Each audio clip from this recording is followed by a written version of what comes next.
So in this video, guys, we're going to look at curl combo as a all coverage beater. And this is kind of one of the things that we're setting up when we talked about the last play about moving the tight end and making sure that your opponent has to have some type of inside threat. So what we're going to do here is we're going to block a running back. We're going to put Y on a flat. We're going to take the A, motion him over, and put him on a streak. So that's really the setup there. Now, what I like to do if I have enough time is put B on a comeback.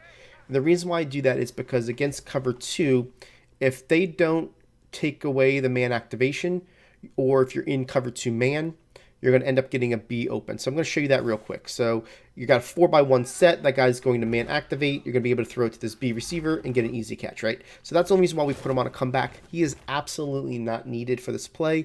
But if you have enough time, it's just an extra route for you. But the real route combination that we're looking for is the ability to play the 1-2 game with a curl and flat. It's one of the most classic type of route combinations there is. If you have a third route that does a vertical route, it definitely helps push people back. So that's why we like to run this. And what we're going to do here is we're going to read. Most of the time against cover 3, the X is going to be open. Most of the time against cover 2, they're going to settle on the X and you're going to throw it to the Y. So watch what happens here. You're going to see that the guy does an inside move. X is covered, throw it to the Y, get yourself 5 yards. Okay, it's one of those easy route combinations. You're going to be able to read it, right? If it's cover 3, and this is what you're hoping for, is that you're going against cover 3, and there's the setup. You're going to see that this guy is going to go inside. They're going to go to the Y. You're going to be able to throw it to this guy real easily, right?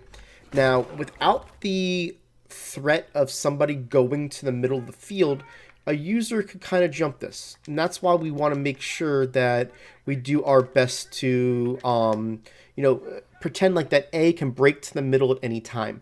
And without setting this up with the previous play that we showed you with the rub wheel, you're going to have a little bit of a difficulty when it comes to making sure that they stay to the right side of the field. You can always do something with the B just to kind of make sure that there's something over there.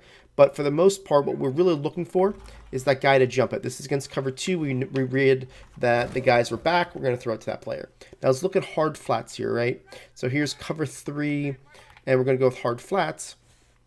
Again, what we're going to do is set it up this way, and we're going to watch that player. Hard flats goes that way. Now he's going to stop. We're going to throw it to that player, and that was a nice breakup by then, but you're going to get yourself easy 10 yards, okay? This isn't a play that I'm going to spam all game. The reason why is because it's something that you want to go to once in a while. It does have that nice ability to go inside first, so you can kind of pair this up with corner strike, where you can basically, with corner strike, they go inside first. So if you look at the X player, you can see that he is going to be somebody that, because of his motion, look at him on the left, he goes in. It looks like it could be corner strike, and then the guy just stops.